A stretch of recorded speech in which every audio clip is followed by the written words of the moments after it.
What is good? What is good? It is Ice. We're back for some more Sparking Zero content, bringing you guys with some English scans. I know I'm a little late to this, but I still want to cover this. And without further ado, let's get right into it. As you see, we got the scans here, and I'll leave a link in the description down below so you can check these out if you guys want.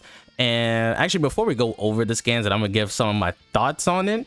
Right here, real quick. On April 19th, we're gonna get another trailer, basically. For Sparking Zero, going over these scans, and we get to see all these characters in action. So that's pretty much like the genuine thing. And you want to link to the official Dragon Ball site, I'll put a link down in the description. And without further ado, let's actually get into these scans. Basically, we got the apprentice and student thing is genuine, and as we all expected.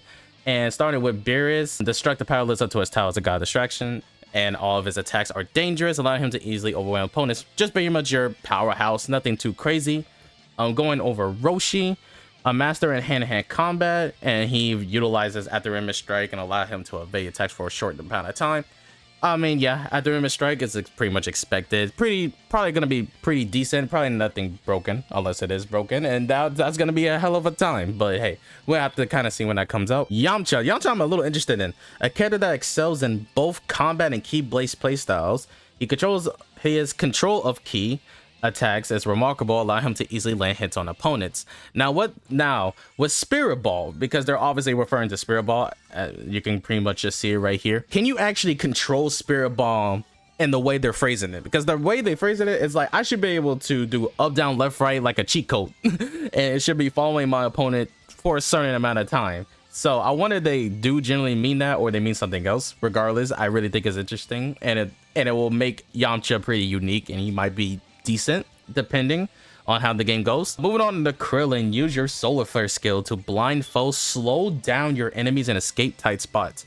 Now, what they mean by slow down, do they just mean like movement speed or just lock in place? That's kind of like my question. I'm assuming when solar flare happens, the opponent's screen would get blinded. I'm going to assume it, off it, because that's usually how it goes.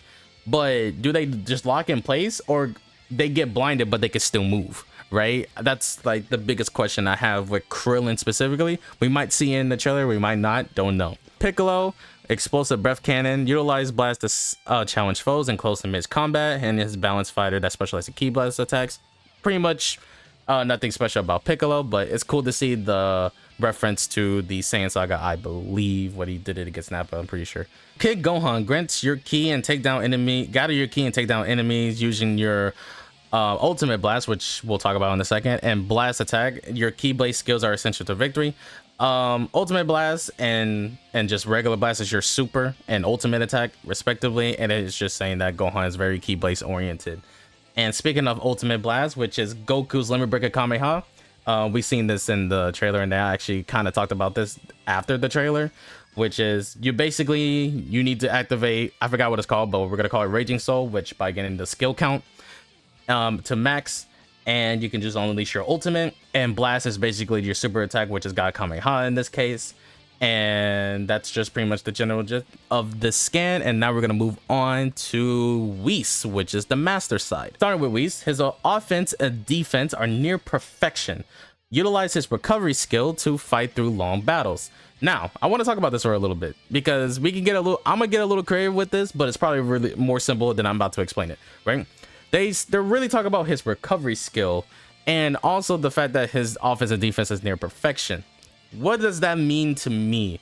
To me, that can mean he could get health back, which wouldn't be the first time they did it. In Xenoverse 2, he has a super soul that allows him to get health back. So they could do a health thing, or it could be the standard, you get ki back. That's also a high possibility. It's probably the more likely possibility. Or they could, which would be insane, but I had to at least throw it out there, they could give him a skill point, like a skill count, which is the number I was talking about earlier. They could give him a skill count back depending on the action he does, which I don't think is going to happen, but it would be crazy. I think ki recovery is the most likely, but hey, the fact that we're really talking about his offense and defense, I think health and ki is the more likely assumption of what I think that means, but I could just be wrong. I'm just spitballing a little bit. Talking about Gohan, explosive strike, which we won't know what this fully looks like till the trailer. An all-rounder that can handle both close and long range. Pretty much your typical what's just gonna call it, the main protagonist syndrome, even though Gohan's not the main protagonist, but you pretty much get it. Pretty much good all around. He can do both. decently well. Nothing too crazy about Gohan. Future Gohan, which I'm so glad that we got to see that Gohan is in fact in the game. His skill allows for ki recovery, so he's a ki oriented fighter. This is him doing the Super Kamehameha, and I can't wait to see how Super Saiyan looks like in motion in the trailer. Future Gohan Super Saiyan, he's great at close range fights. The high power of his blast is the main trait. So I guess he's like a bit of both, kind of like this going up here, but he's more in the ki oriented format. Actually, we'll talk about Videl real quick. She's just great close range attacks, and her blast and ultimate blast shows why she's good at it, which is probably going to be just a combination. I forgot the other moves that you would call it because I'm gonna just base it off of Xenoverse or something. But yeah, nothing too crazy about Videl. She's probably going to be pretty similar to other games. For Trunks, with the tank top, which personally is my favorite version of his outfit. I like Trunks with the tank top. That's just my personal opinion. He specializes in sword attacks. His blast attacks is noticeably dangerous. I'm assuming they're talking about this Burning attack because when he transforms to the Super Saiyan, he gets a big power up, and Burning attack, which is his super, will also deal significant damage. So I'm assuming that's the main thing that they're talking about. And I think that's generally it for all the stuff. I can't wait to see the trailer because there might be some little details I could probably point out a little bit more. I'm really excited to see Future Gohan in action as well because Future Gohan is sick. I think most people could agree to that. And I'm also curious about if they're going to show anything about Spirit Ball. I know these are like I know Yamcha is like a who cares about Yamcha, but I think if Yamcha can really control Spirit Ball, I think it'll be really interesting. Well, that's gonna be it for this video. As I said, links in the description if you want to check all this stuff out. And if you enjoy, hit the like button and that subscribe button, and I'll catch you guys in the next one. Peace.